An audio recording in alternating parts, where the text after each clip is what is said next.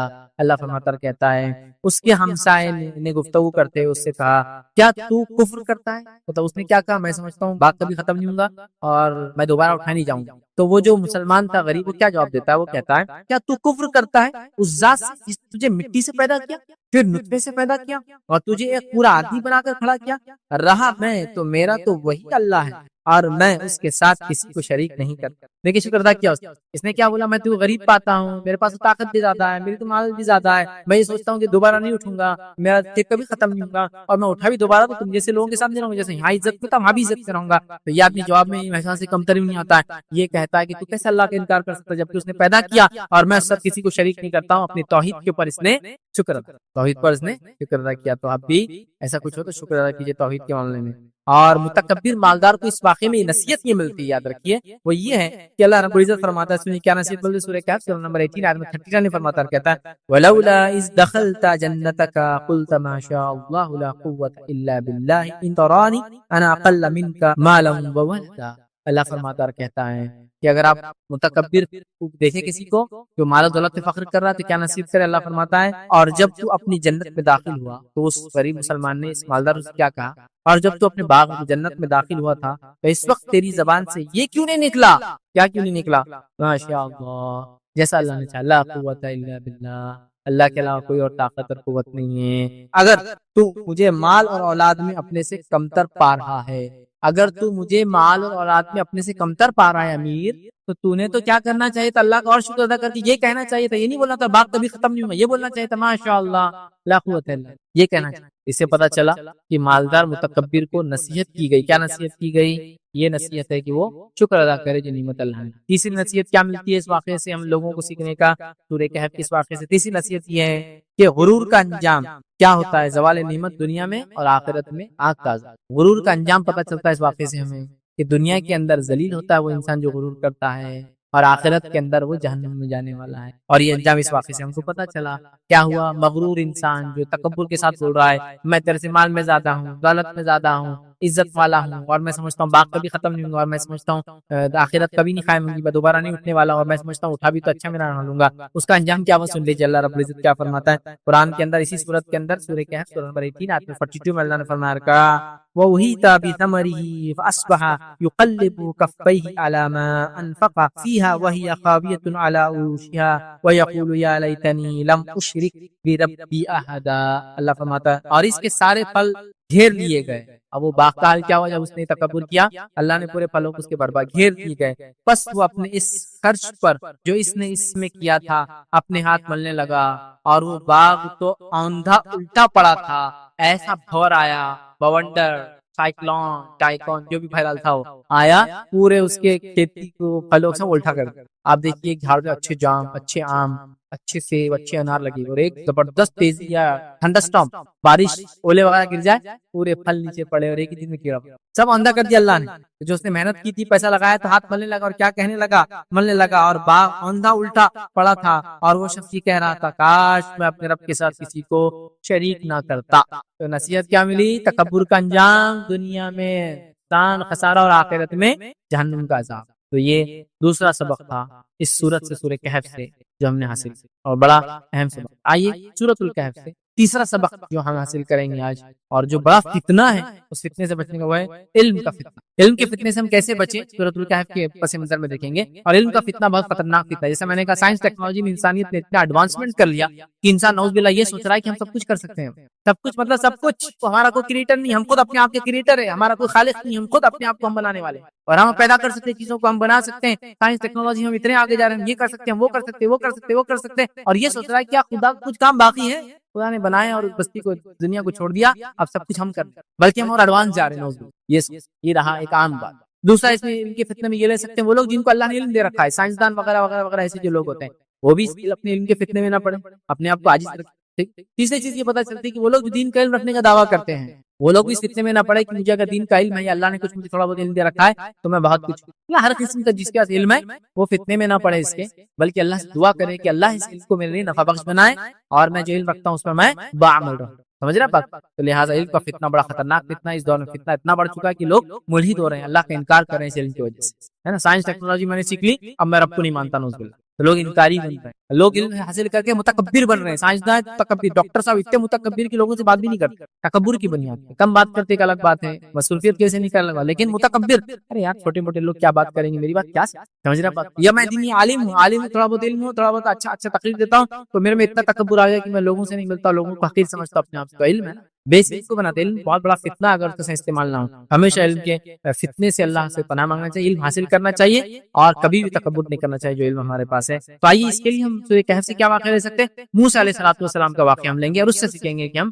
کیسے بچ سکتے ہیں. موسیٰ علیہ السلام کا واقعہ کیا ہے، بہت مختصر بیان کرتا ہوں. موسیٰ علیہ السلام اور خضر علیہ السلام کا واقعہ. موسیٰ علیہ السلام ایک بار بنی اسرائیل کو خطبہ دے رہے تھے. بنی اسرائیل میں سے کسی نے پوچھا کہ اے موسیٰ، دنیا کے اندر سب سے زیادہ علم والا انسان کون ہے؟ موسیٰ علیہ السلام کو لگا کہ میں وقت کا برگزیدہ نبی ہوں اور اول العزم پیغمبر جو گزرے ہیں یاد رکھیے وہ 5: نوح علیہ السلام، ابراہیم علیہ السلام، موسیٰ علیہ السلام، عیسیٰ علیہ السلام اور محمد صلی اللہ علیہ وسلم. یہ 5 برگزیدہ پیغمبر گزرے. تو موسیٰ علیہ السلام کو لگا کہ میں ہی ہوں گا.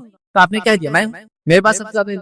اللہ رب العزت نے کہا، کیونکہ اللہ رب العزت یہ چاہتا تھا، حدیث کے اندر الفاظ آتے ہیں کہ جو موسیٰ علیہ السلام سے بھی سوال ہوتا آپ نے کہنا چاہیے تھا اللہ سب سے زیادہ علم والا. تو اللہ نے ان کی پکڑ کی موسیٰ علیہ السلام. یہ اللہ نہ بولتے، موسیٰ نے یہ کہا کہ میں سب سے زیادہ علم والا ہوں. چلو جاؤ موسیٰ، تم کیا کرو، نکلو ایک سفر پر اور جاؤ ہمارے بندے کے پاس جس کو ہم نے علم دے رکھا ہے. دیکھو ذرا، تم نے یہ کہا تم کے سب سے زیادہ علم، جاؤ ذرا.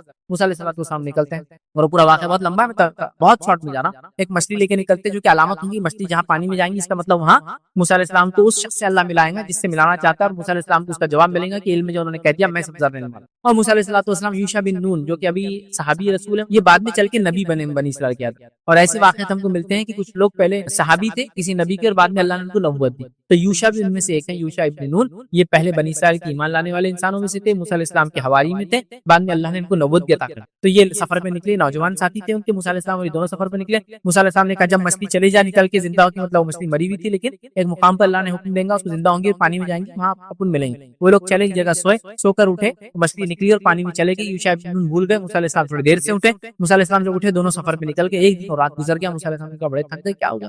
کہا چلو کچھ کھاتے. جب کھانے کے لیے کھولا تو کہا ارے میں بھول گیا، مچھلی تو نکل کر چلے گئی، تو شیطان نے مجھے بھلا دیا. موسیٰ علیہ السلام نے کہا کوئی بات نہیں، ہم واپس ریٹرن جائیں گے. ریٹرن گئے، اس مقام پہ پہنچے جہاں مچھلی نے ایک سوراخ کر کے پانی میں گئی تھی، وہاں انتظار کرے اور وہاں آئے خضر علیہ السلام. خضر علیہ السلام سے موسیٰ علیہ السلام کی ملاقات ہوئی اور خضر علیہ السلام اور موسیٰ علیہ السلام نکلے، اس نہر کے کنارے سے چلے. ایک کشتی دکھی، کشتی کو ہاتھ بتایا گیا، لوگوں نے پہچان لیا یہ خضر ہے اور خضر کا احترام کرتے چونکہ وہ نون تھے اس علاقے کے اندر. شاید کہا کہ آپ آئیے اور بغیر پیسے کے سفر کیجیے کشتی میں. وہ بغیر پیسے کے سفر کرنے کشتی میں بیٹھے. کشتی چلے چلے ایک مقام تک پہنچی اور خضر علیہ السلام نے کشتی کا ایک تختہ نکالا، خاموشی میں لوگ جب نہیں دیکھ رہے تھے توڑ. اور موسیٰ علیہ السلام کو پہلے بتا دیا تھا میرے ساتھ چلوں گے تو خاموش رہنا تمہارا کام ہے، اور جب میں بتانا چاہوں گا تب میں بتاؤں گا میں نے کیوں کیا. لیکن موسیٰ علیہ السلام کو تاب نہیں ہے. ایک آدمی آپ کو فری رائڈ دے رہا ہے، کشتی میں فری بٹھایا اور تم نے توڑ دیا، اس کو خراب کر. امیزنگ، عجیب کی بات. اور اسی دوران جو توڑنے سے پہلے ایک واقعہ یہ ہماری روایت کے اندر آتا ہے کہ خضر علیہ السلام موسیٰ علیہ السلام کھڑے تھے، ایک چڑیا آئی اور چڑیا آ کے اس کشتی کے اوپر بیٹھی اور اس نہر میں سے پانی پیا، یا اس دریا کی بڑی پانی پیا. تو خضر علیہ السلام نے کہا موسیٰ یہ چڑیا کیا بتا رہی ہے معلوم ہے؟ تو موسیٰ علیہ السلام نے کہا کیا؟ تو یہ بتا رہی ہے کہ جتنا پانی میں نے اپنے چوچ میں لیا، جتنا پانی میں نے اپنے چوچ میں لیا، اتنا علم تیرا اور میرا ملا کر اللہ کے علم کے مقابلے میں، اللہ کا علم سمندر جیسا ہے. اور جیسا چڑیا نے سمندر میں سے ایک گھٹ، چڑیا کا گھٹ کیا ہوتا ہے؟ صرف کتنے ایم ایل کا سپ پیئیں گے اسے پتا نہیں، 1 ml 2 ml ہے نا، اتنا سا سپ لیتی چڑیا. تو کہا موسیٰ علیہ السلام سے کہ جو چڑیا نے پانی پیا، یہ چڑیا بتا رہی ہے کہ اللہ کے علم کے مقابلے ہمارا علم صرف اتنا ہے. جیسا اللہ کے علم سمندر ہے، تو چڑیا نے جو پانی پیا نا اتنا تیرا اور میرا علم. پھر بارے وہ آگے چلی، انہوں نے توڑ دیا اس کا. وہ موسیٰ علیہ السلام کو وہ نہیں، آپ نے پوچھ لیا. خضر نے کہا میں نے تو پہلے بولا تھا مجھ سے کوئی سوال نہیں جب تک میں جواب نہ دوں، ابھی خاموش ہو. موسیٰ علیہ السلام نے کہا ٹھیک ہے، اس چیز کے لیے مجھے چھوڑ دو جسے میرا خود کنٹرول نہیں ہے، میں نے جان بوجھ کے نہیں کیا لیکن نکل گیا میرے منہ سے تم نے جب ایسا کیا تو. حالانکہ فری رائڈ دی ہم کو. بہرحال انہوں نے کہا چلو آگے چلے تو ایک بچہ ملا. خضر علیہ السلام نے قتل کر دیا. موسیٰ علیہ السلام نے کہا یہ تو بہت ہو گیا، ٹو مچ، ایک جان لے لی تم نے بغیر کسی عذر کے. خضر نے کہا دیکھو میں نے تم سے پہلے ہی کہا تھا ساتھ چلنا، تو خاموش رہنا. کہا ٹھیک ہے میں خاموش رہنے کی کوشش کروں گا. آگے بڑھے تو ایک بستی میں گئے. بستی میں جا کے کھانا مانگا، بستی والوں نے کھانا نہیں دیا. تو وہاں ایک دیوار کے گرنے پہ ٹیڑھی ہو گئی. تو خضر علیہ السلام نے دیوار کو